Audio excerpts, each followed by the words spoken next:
신약성경 빌립보서 2장 1절 말씀부터 5절 말씀까지 함께 읽겠습니다. 그러므로 그리스도 안에 무슨 권면이나 사랑의 무슨 위로나 성령의 무슨 교제나 긍휼이나 자비가 있거든 마음을 같이하여 같은 사랑을 가지고 뜻을 합하며 한 마음을 품어 아무 일에든지 다툼이나 허영으로 하지 말고 오직 겸손한 마음으로 각각 자기보다 남을 낮게 여기고 각각 자기 일을 돌볼 뿐더러 또한 각각 다른 사람들의 일을 돌보아 나의 기쁨을 충만하게 하라. 너희 안에 이 마음을 품으라. 곧 그리스도 예수의 마음이니. 아멘. 우리 좌우의 인사 나누실까요? 우리 샬롬 하시겠습니다. 샬롬, 샬롬. 계속해서 빌립보서 말씀을 함께 나누고 있습니다. 오늘은 그리스도를 본받아라는 제목입니다.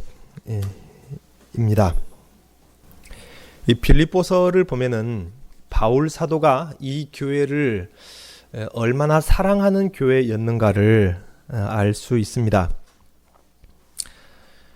물론 다른 교회들도 바울 사도가 많이 사랑했겠지만 저도 목회를 하다 보니까 유독 마음이 더 가는 성도가 있고 유독 마음이 더 가는 교회나 어떤 공동체가 있는 것 같습니다.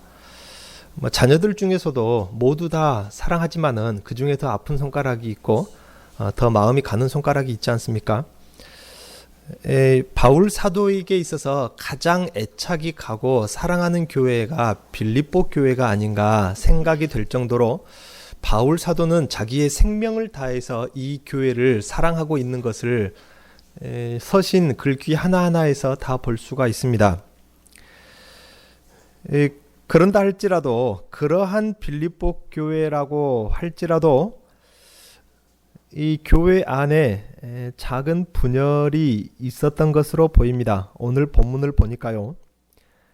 그래서 바울 사도는 영적 싸움을 싸우기 위해서는 그래서는 안 된다라고 편지를 보내고 있습니다. 하나가 되어서 한 뜻을 이루기 위해서는 반드시 한 마음으로 합하여지고 서지 않으면 안 된다고 1장에서 아주 강조하고 있는 바울 사도를 지난 말씀들 가운데 보았습니다. 그리고 이전 시간 2장 1절 말씀을 통해서 이렇게 하나가 되기 위해서는 4가지 방편을 말씀을 나누었는데요. 그것은 그리스도 안의 권면과 사랑의 위로와 성령의 교제와 자비의 마음이 있어야 한다. 구체적으로 하나가 되는 4가지 방편에 대해서 말씀을 나눈 바가 있습니다. 이 말씀들을 우리가 잘 이해하고 받아들이고 만약 정말로 이렇게 실천할 수만 있다면 우리 교회가 한 마음이 되는 것은 결코 불가능한 일이 아닐 것이라 생각이 됩니다. 그렇다면 그리스도의 복음을 위한 한 뜻을 이룰 수가 있는 것이죠. 사도행전의 초대교회의 역사가 일어날 수 있을 것입니다. 그래서 바울 사도는 이렇게 한 마음 그리고 한 마음으로 한 뜻을 이룰 수 있다면 이제는 이 하나됨으로 어떤 교회 공동체를 이루어야 하는가를 말씀하고 있는데요. 그것은 3가지로 말씀하고 있습니다. 그 교회는 주님의 일을 다툼이나 허영으로 하지 않는 교회, 그리고 나보다 남을 낮게 여기는 겸손한 교회, 그리고 남의 일을 내 일처럼 돌아보는 교회를 이루라는 것입니다. 그리스도 안의 권면이라는 것도 우리가 가만히 생각해 보니까, 그리고 사랑의 위로라는 것, 성령의 교제, 자비의 마음이라는 것도 하나하나 구체적으로 생각해 보니까 참 쉬운 일이 아니었죠. 그런데 다툼이나 허영으로 교회 일을 하지 않는 것, 그리고 나보다 남을 낮게 여기는 것, 남의 일을 내 일처럼 돌아보는 일들 가만히 생각해 보면 쉬운 일 같고 어디선가 많이 도덕책 같은 데서 많이 읽고 보고 들었던 교훈들 같지만 또 가만히 생각해 보면은 결코 쉬운 일이 아니라 그런 생각이 드는 것 같습니다. 소시적에는 뭐 저 어렸을 때만 해도 우리 한국 사회의 분위기가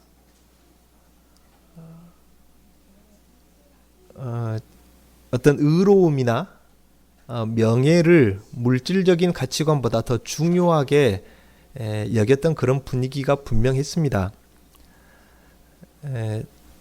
사기를 쳐서라도 돈을 조금이라도 더 벌기보다는 차라리 정직하고 올바르게 훔치지 않고 착한 사람이 되는 것이 더 중요하다라고 1세대들이 많이 가르쳤어요.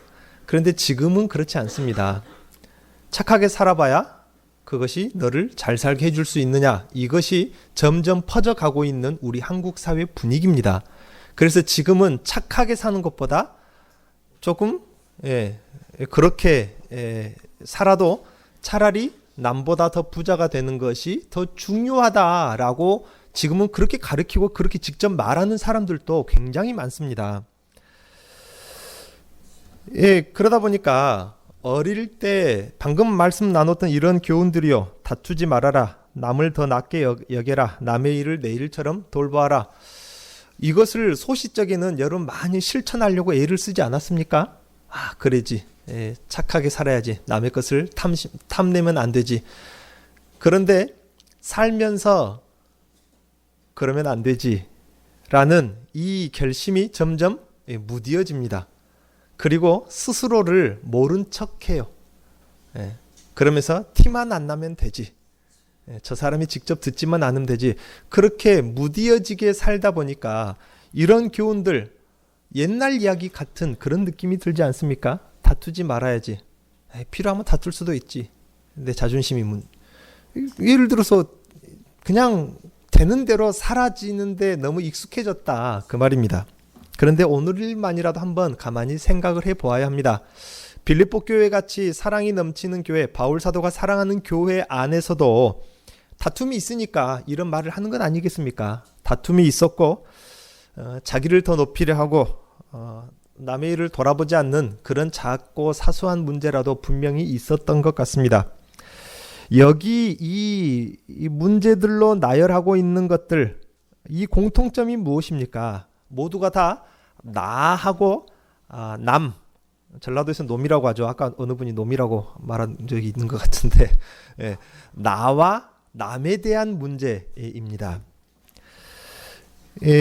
우리 교회가 하나가 되는 것에 있어서 달라지고 변화를 겪어야 할 주체는 저 사람이 아니라 바로 나라는 것입니다. 그래서 오늘 이 이야기는 그 사람에 대한 이야기가 아니라 여러분 마음속에 있는 사람도 있고 없는 사람도 있겠지만 그 사람이 있죠. 여기서 지금 접촉되는 딱 이 본문을 읽으니까 딱 떠오르는 그 사람 이야기가 아니라 오늘은 바로 나에 대한 이야기라고 생각을 해야 합니다. 먼저는 한마음 한뜻으로 모든 일을 다툼이나 허영으로 하지 않는 교회를 이루어야 합니다. 교회 안에서 주님의 일을 하는데 왜 다투거나 허영으로 하게 될까요?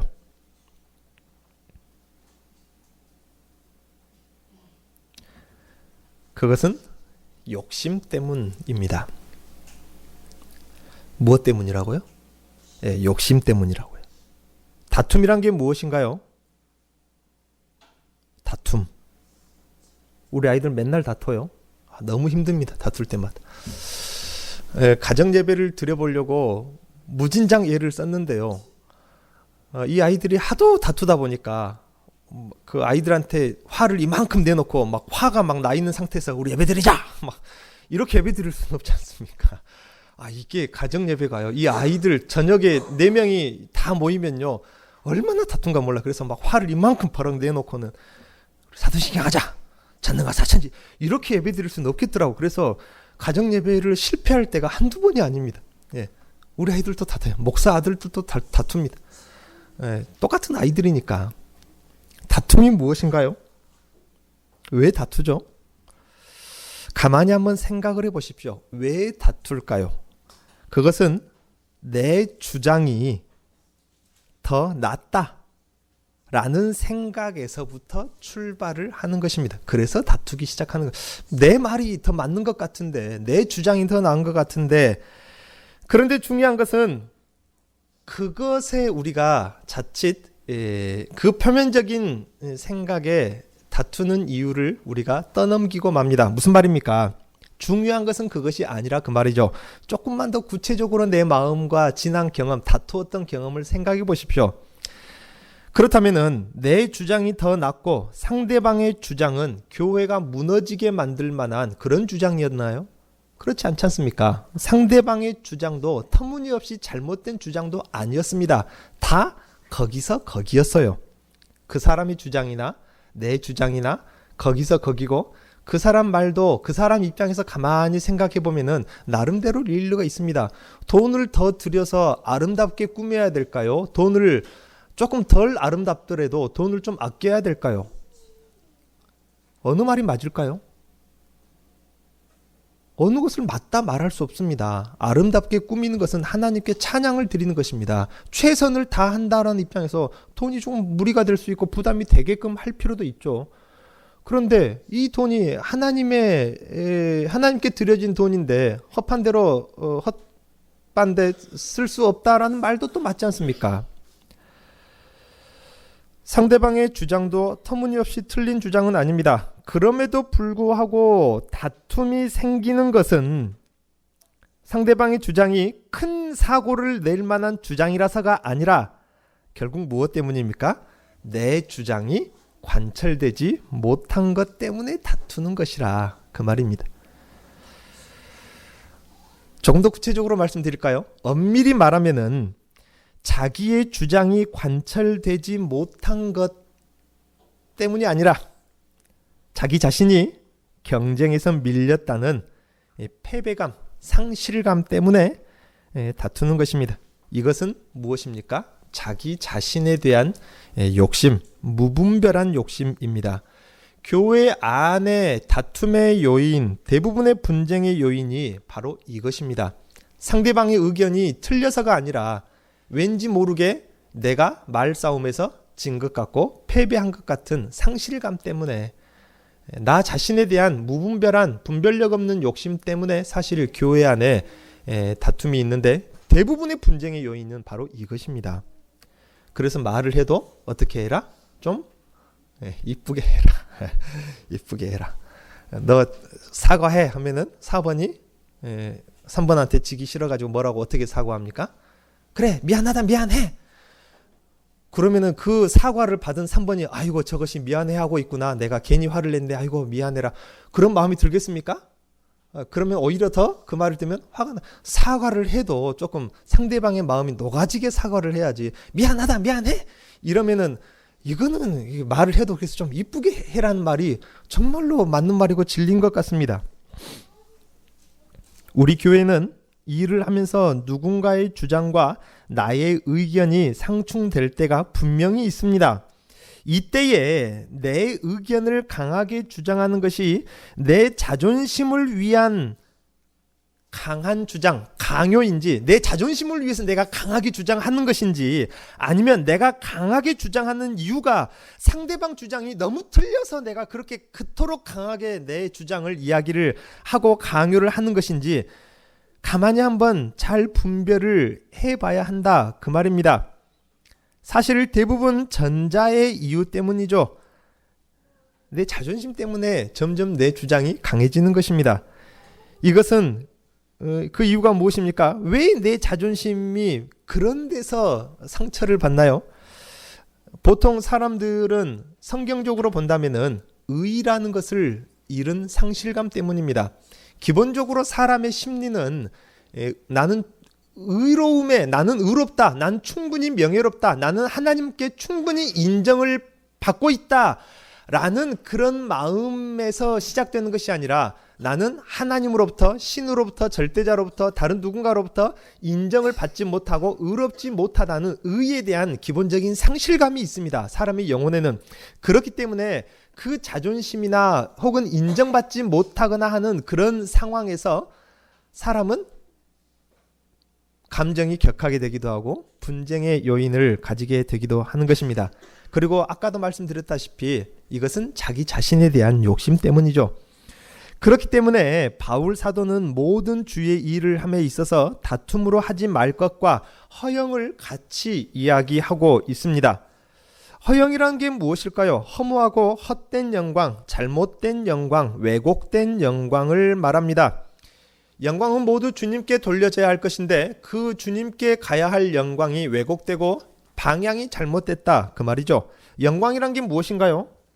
영광 할렐루야 하고 노래를 부르면 영광이 하나님께 돌려질까요? 영광이 무엇인가요? 물론 한자말에 풀이는 따로 있지만은 영광이라는 것은 하나님이 하신 일을 그전에도 한번 가르쳐 드린 바가 있는가 모르겠는데요. 하나님이 하신 일을 하나님이 하신 것으로 인정해 드리는 것이 영광입니다. 하나님이 하실 일을 하나님이 하실 것으로 인정해 드리는 것, 그것이 성경적인 영광이라는 의미입니다. 그런데 이 일을 누가 하셨다? 하나님이 하셨구나. 역시 우리 하나님이야. 그렇게 하나님을 인정해야 될 일이 왜곡됐다, 잘못됐다. 그래서 이 일을 누가 했다? 하나님이 아닌 다른 누군가가 했다. 그것이 헛된 영광, 허영인 것입니다. 그 본심은 주님의 영광을 위함이 아니라 자기 자신의 영광을 드러내고자 하는 본심이 숨어 있는데, 이것을 알고 있으면 그나마 죄책감이라도 느껴서 회개라도 하고 돌이키기라도 할 텐데 대부분의 경우는 이것을 몰라요. 주님이 모든 일을 하게 하셨다고 주님을 칭찬하고 주님의 위대하심과 역사하심을 고백해야 할 것인데, 입에 바른 말이라, 입술에 바른 말이라, 그 말이 입술에만 발라져 있어가지고 여기 본심은 다른 게 있고 입술에서만 하나님께 찬양 영광 할렐루야, 그리고는 그 일 행하는 것이나 말하는 것이나 행하는 것을 보면은 주님을 칭찬하고 싶은 것이 아니라 다른 칭찬입니다. 자기 스스로를 칭찬하고 싶어지는 것입니다. 이것은 다름 아닌 우상 숭배입니다.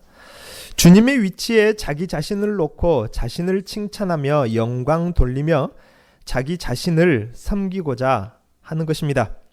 자기의 존재감을 그렇게 느끼고 싶은 것입니다. 아까도 말했잖아요. 의의를 상실하고 또 자기 자신의 존재감을 상실한 것입니다. 이것은 에덴 동산에서 하나님과 관계가 끊어질 때부터 인간의 본성 속에 그것이 들어있는 것입니다. 예를 들어서 우리가 어떤 사업을 놓고 보다 나은 방법을 주장할 때에 이런 일들이 생길 수가 있습니다. 왠지 모르게 내가 말하는 것이 더 나은 방법 같아요. 그래서 강하게 주장합니다. 반드시 그것을 관철시켜야 합니다. 왜요? 어떤 속마음이 있습니까? 그것을 강하게 주장한다는 것은 그만큼 나는 다른 사람들보다 더 똑똑하다라는 본심이 꼭 숨어 있다는 말이 아니고 숨어 있을 수 있다 그 말입니다. 꼭 그렇다는 것은 아니지만 나도 모르게 그런 나의 무의식 속에서 나오는 그런 욕구가 생길 수 있다 그 말입니다. 내가 더 똑똑하다라는 그것을 인정받고 싶은 거예요. 또 다른 예로 크지 않은 일이라도 내가 모든 것을 간섭하려 하고 모든 부분에 내가 간섭한 대로 일이 진행되지 않으면 화가 나기도 합니다. 그런 경우가 그렇죠. 그만큼 나는 능력이 있다는 속마음일 수도 있습니다. 가만히 하면 내 마음을 구체적으로 한번 가만히 열어놓고 하나하나 잘 살펴봐야 돼요. 정말로 그런 속마음인데 내가 나 자신이 미처 모를 수가 있다 그 말입니다. 회중 앞에 설 기회가 있거나 마치 내가 빠지면 안 될 것 같은 자리를 생각하는 경우도 그만큼 내가 큰 일을 했다는 속마음일 수 있다 그 말입니다. 내가 나서는 일에 이런 실수, 이런 잘못을 무심결에 범할 수가 있는 것입니다. 그러므로 우리는 주님의 일을 함에 있어서 다툼으로도 하지 말고 허영으로도 하지 말아야 할 것입니다. 내가 나 자신을 사랑하되 나 자신만 보고 나 자신만을 사랑하면 이런 일이 벌어질 수가 있는 것입니다. 이것은 잘못된 사랑, 왜곡된 사랑인 것입니다. 그렇다면 어떻게 해야 주님의 일을 할 때에 이것이 가능할까요? 어떻게 해야 이런 교회를 이룰 수 있을까요? 여러분 그 답을 아십니까? 우리는 그 답을 알고 있습니다. 그 답이 무엇입니까? 어떻게 해야 합니까? 그것은 그리스도 안의 권면과 사랑의 위로와 성령의 교제와 자비의 마음을 가지고 한 마음 한 뜻이 되었을 때에 이런 교회를 이룰 수가 있는 것입니다. 그리고 두 번째는 한 마음 한 뜻으로 나보다 남을 낮게 여기는 그런 교회를 이루어야 한다고 바울 사도가 빌립보 교회와 그리고 우리 교회를 가르치고 있습니다. 우리 인간은 상대방의 장점을 보기보다 상대방의 단점을 먼저 지적하기가 참 쉽습니다. 예를 들어 두세 사람이 서로 만나서 이야기를 나눕니다. 이야기를 나누다 보면은 이런 주제, 이런 저런 주제, 막 주제가 흘러가지 않습니까? 그러다가 어느 한 특정 인물을 가운데 놓고 막 그 사람에 대해서 이야기를 나눕니다. 이것은 이야기라기보다 수다죠. 네. 한참 수다를 나누다 보면은 나도 모르게 그 사람에 대해서 막 칭찬을 막 서로 간에 막 앞다퉈 가면서 칭찬을 하게 되던가요? 그 사람의 단점을 열심히 지적하게 되던가요? 열의 아홉은 와, 그 사람 이렇게 대단하더라, 위대하더라, 참 그 사람 우리가 본받아야 돼, 이런 이야기를 나누게 되던가요? 아니죠. 열의 아홉은 그 사람 그렇더라 막 그러면서 수다를 그렇게 나누다 보면은 이상하게도 그 사람에 대한 장점을 지적하기보다도 단점을 쉽게 지적해져 간다 그 말입니다. 그러다가 내가 효과적으로 그 사람의 단점을 말하면은 다른 사람은 어떻게 합니까? 무릎을 치면서 맞아 그 사람 그렇더라 하고 내가 효과적으로 지적한 단점에 상대방 그 모인 사람이 공감을 얻어내면은 어떤 기분이 듭니까? 내가 대단한 분석을 해낸 것처럼 왠지 뿌듯한 기분까지 들어요. 역시 나는 분석을 잘해. 그런 기분까지 든다 그 말입니다.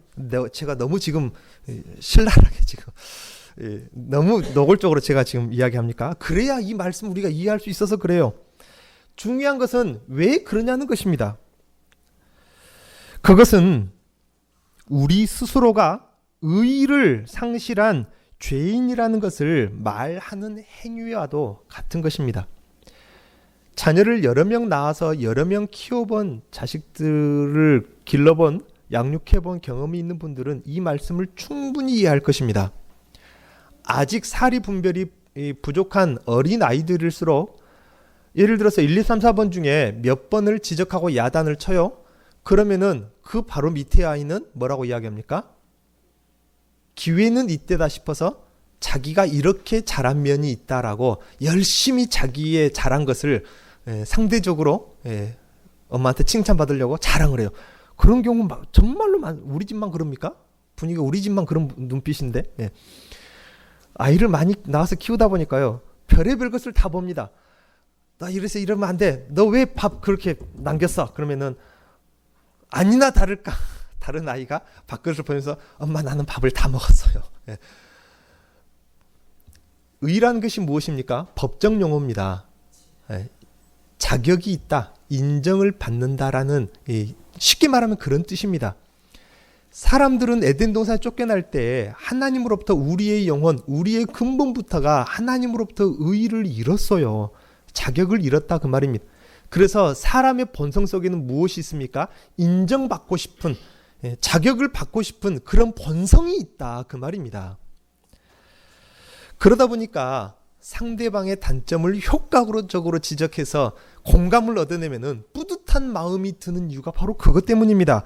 의의를 상실한 죄인이라는 것을 스스로 말하는 것과 같습니다. 그런 것은 우리 스스로가 이미 나면서부터 의의를 상실한 사람이기 때문에 인간은 항상 의의를 갈급하면서 살아갑니다. 그래서 예를 들어 상대방의 장점이 부각되면은 상대적으로 나의 단점이 드러나게 느끼는 것입니다. 아이들을 키워보니까 그렇더라고요.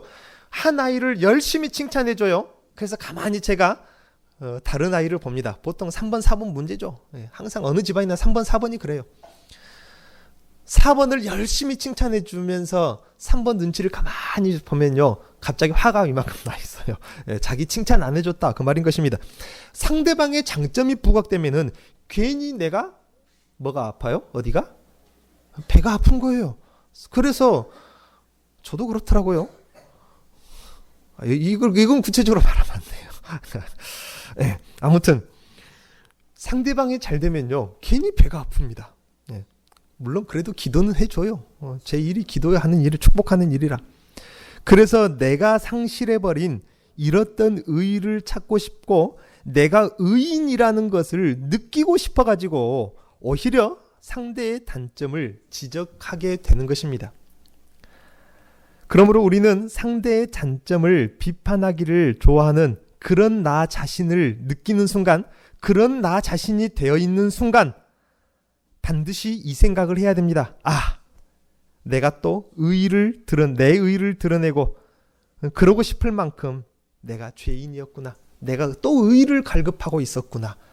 항상 그 생각을 하시라 그 말입니다. 단점을 지적하는 순간 나는 어떤 사람이라? 그만큼 의의를 갈급하고 있는, 그만큼 의의를 결핍한, 의의가 결핍된 그런 나 자신이구나. 이 생각을 항상 해야 되는 것입니다. 이것은 한 귀로 듣고 한 귀로 흘리는 저절로 그런 생각이 나겠지가 아니라 오늘 이 시간 마음에 새겨야 돼요. 상대방의 단점을 드러내고 지적하는 순간 나는 뭐라? 그만큼 인정받고 싶은 의의를 결핍한 사람이구나. 스스로 그 생각을 하셔야 됩니다. 여기까지만 하면 우리의 마음이 얼마나 무겁습니까? 그런데 모두의 경험을 한번 뒤져보십시오. 그와는 정반대의 일도 있습니다. 그와는 반대로 내가 정말 나답지 않게 나 아닌 누군가를 더 낮게 여기고 여기저기 심지어는 나보다 더 낫다 자랑을 하는 그런 경우도 있습니다. 여러분 그런 경우 없습니까? 저는 그런 경우가 있더라고요. 그런 경우를 가리켜서 뭐라고 합니까? 팔불출이라고 해요. 보통 내 자식이 그렇습니다. 내가 낳은 아이는 대체적으로 이쁜 것만 보이죠. 왜 그렇습니까? 내가 사랑하는 사람은 안 이쁜 구석을 찾기도 힘듭니다. 화장실에서 뭣도 안 살 것 같습니까? 예, 그것도 안 살 것 같아요. 왜 그러냐 그 말입니다. 그것은 바로 사랑입니다. 진짜로 사랑하게 되면은 본능적으로 상대를 나보다 낫게 여기게 되어 있는 것입니다. 스승을 사랑하면 그 스승이 위대하게 보이는 것입니다.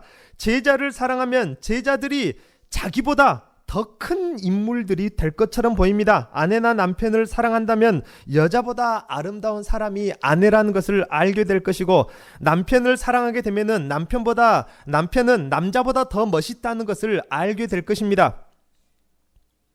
여러분 어떻습니까? 여러분 남편이 혹은 아내가 다른 사람들 있는 데서 여러분의 자랑을 하시던가요? 여러분의 흉을 보시던가요? 여러분 자신은 다른 사람이 있는 데서 내 아내나 혹은 내 남편의 흉을 보는 편입니까? 자랑을 하는 편입니까? 어쩌면은 흉을 본다면은 나는 내 아내나 혹은 남편을 진심으로 사랑하지 않는 사람일 수 있는 것입니다. 너무 말이 심합니까? 그래도 들으셔야 돼요. 따지고 보면 그렇지 않습니까? 두고 보시면 알겠지만 제가 이 교회에서 지금까지 단 한 번이라도 제 아내 흉을 본 적이 있으면은 말하십시오. 제가 그날로 사임한단 말 쉽게 쓰는 말은 아닙니다만은 제가 이 교회에서 지난 몇 달 안 보냈지만은 단 한 번이라도 제 아내의 흉을 본 적이 있습니까? 없을 거예요. 그리고 앞으로라도 절대로 그런 일이 없을 것입니다. 팔불출이라서 이런 말을 하는 것이 아니라 저도 말하기 좀 영 낯뜨겁지만은 앞으로도 그런 말이 있다면 제가 뭘 하든지 뭘 할 테니까 한번 이야기해 보십시오. 제 아내도 마찬가지일 것입니다. 이거는 부부관계만의 문제가 아닙니다. 교회 안에서 우리가 서로 진심으로 사랑한다면은 성도가 성도끼리 서로를 자신보다 더 낫게 여긴다는 것입니다. 그렇지만은 내가 나를 돌아보아서 내가 남을 늘 못하게 여기고 비판하기를 좋아한다면은 내 속에는 그리스도의 그 사랑이 결핍된 줄 알고 부끄럽고 창피하게 여겨야 할 것입니다. 우리가 이렇게 할 때에 우리 교회는 나보다 남을 낮게 여기는 교회, 겸손한 교회가 될 수 있는 것입니다. 그러므로 겸손은 상대방에게 비교해서 내가 상대적으로 열등하게 느껴질 때 겸손하게 되는 것, 겸손은 그런 것이 아니라 그 말입니다. 상대와 비교해서 정말로 상대방이 나보다 우월한 점을 발견했을 때 그때야 비로소 겸손한 것이 아니라, 그것은 진짜 겸손이 아니라 가짜 겸손입니다. 겸손이라는 것이 무엇입니까? 내가 상대보다 잘나도 혹은 못나도 상대를 사랑하고 섬기는 마음에서 오는 것이 진짜 겸손인 것입니다. 겸손이란 내가 나이가 많고 나이에 밀려서 겸손한 것이 아닙니다. 나보다 나이가 적은 사람 앞에서도 겸손하여 그를 나보다 낮게 여길 수도 있는 것입니다. 그를 진심으로 사랑할 때 말입니다. 그를 진심으로 섬기고자 하는 마음이 있을 때 말입니다. 이러한 마음을 가질 수 있다면 나이가 어리다고 쉽게 함부로 말하고 하는 교만한 언어가 나오지 않을 것입니다. 요즘 세상에서도 그렇게 말을 해요. 편의점에서 어린 학생들이 보통 일을 하잖아요. 그러면은 나이 많은 사람이 반말 뚝뚝 던지는 거, 그거 아주 부도덕한 행위로 요즘 세상에서도 지적을 합니다. 그런데 교회 안에서 우리가 말을 좀 이쁘게 해야 되지 않을까요? 예를 들면 그렇다 그 말입니다. 참으로 성경 말씀이 옳은 것 같습니다. 사랑은 모든 것을 덮고, 사랑은 모든 것을 이기고, 사랑은 모든 것을 이룰 수 있는 것 같아요. 우리 인격으로는 정말로 이룰 수 없는 그 일을 사랑하게 되면은, 사랑하는 마음을 가지면은 그것을 이룰 수 있는 것 같습니다. 그래서 우리가 무엇보다도 제일은 뭐라? 사랑이라. 사랑하기를 위해서 힘써야 하고 기도해야 하는 것입니다. 나이뿐만 아니라 남녀노소를 초월하여서 학벌과 재력과 가문의 배경을 초월하여서 남자도 여자의 능력을 인정할 수 있고, 석박사가 기본 교육자도 안 되는 사람의 지혜를 존경할 수 있고, 부자가 가난한 자의 검소함을 부러워할 수도 있는 것입니다. 어떻게요? 사랑할 때 그렇게 서로를 나보다 낮게 여기는 것, 우리는 그 답을 알고 있습니다. 그것은 무엇이라고요? 그리스도 안의 권면과 사랑의 위로와 성령의 교제와 자비의 마음으로 한 마음이 될 때, 이것을 다 합하면은 상대방을 사랑할 때 어떤 마음으로요? 바울사도 1장에서 말했습니다. 그리스도의 심장으로 내가 너희를 사랑하는지 사랑하지 않는지 우리 주님께서 증인이라. 우리가 그리스도의 심장을 가지고 사랑할 때 이것이 가능합니다. 불가능하고 어려운, 우리가 이런 사람이 되면은 성인 군자가 될 것 같은데요, 불가능한 것이 아닙니다. 바울 사도 마음속에 가지고 있었던 그 그리스도의 심장은 원래 누구에게 있었던 것이라고요? 스데반 집사에게 있었던 것이라. 스데반 집사가 죽을 때 그리스도의 심장으로 그들을 정죄하지 않고 심판해버리지 않고 저들을 용서해 주십시오. 저들이 하는 짓을 저희들이 모릅니다. 용서해 주십시오. 그러면서 바울 사도가 던진 돌에 맞아 죽었지 않습니까? 그 스데반 집사의 심장을 바울 사도가 가지고 있었기 때문에 바울 사도가 그리스도의 심장으로 너희들을 사랑한다라고 말할 수 있는 것입니다. 스데반 집사는 언제부터 그런 심장이 생겼습니까? 날 때부터 가지고 났습니까? 아닙니다. 예수 그리스도의 심장을 가진 것입니다. 예수 그리스도가 어떻게 했습니까? 자기를 십자가에 못 박고 창에 찌르고 가시관을 씌우고 자기를 죽이고 창을 찌르고 침을 뱉고 돌을 던지는 그 사람들을 향해서 뭐라고 합니까? 아버지, 저들이 하는 짓을 모릅니다. 저들을 용서해 주십시오. 이것이 그리스도의 심장 아닙니까? 그리스도의 심장으로 우리가 사랑할 때에 이런 일들이 불가능한 일이 아니라 그 말입니다. 그런데 우리가 그 마음이 없으면은 이것은 정말로 많은 고행을 하고 돌을 닦고 덕을 쌓아도 불가능한 일이 될 수 있을 것입니다. 그래서 우리가 무엇을 기도해야 됩니까? 그리스도의 심장을 나에게도 가지게 해달라. 성령으로 충만케 해달라. 나도 그리스도처럼 사랑할 수 있게 해달라. 여러분, 말씀이 어려운 것 같습니까? 어려운 것 아닙니다. 사랑하면 되는 것입니다. 그래서 사랑이라는 것은 모든 것을 이룰 수 있고 모든 것을 덮을 수 있다라고 말하지 않습니까? 제일은 사랑이라는 것입니다. 이것이 감정이든지 뭐든지 간에 내가 주님처럼 사랑하게 해달라고 우리가 기도해야 할 것입니다. 오늘 말씀 생각하시면서 우리 잠시 묵상하시고 기도할 때에 내가 주님처럼 사랑할 수 있게 해주십시오. 그렇게 기도하시어서 우리 교회 한마음 한뜻 이룰 수 있게 해달라고 기도하시기 바랍니다.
하나님 아버지, 우리가 어떤 일을 할 때 다투지 않고 또 그 일을 맡아 함에 있어서 허영으로도 하지 않고 또 어떤 사람이든지 나보다 남을 낮게 여기는 것, 참으로 어렵고 불가능하게만 보입니다. 그러나 성령께서 우리 안에 충만하게 임재하시고 충만하게 역사하여 주시고 충만하게 간섭하여 주시어서 우리 안에 내 자아가 있지 않게 하시고 날마다 죽어지게 하시고 내 안에 그리스도가 살게 하시며 내 심장은 그리스도의 심장이 되게 하여 주시어서 이 일들을 이룰 수 있을 만큼 사랑하는 마음을 갖게 하여 주옵소서. 예수님의 이름으로 기도하옵나이다. 아멘.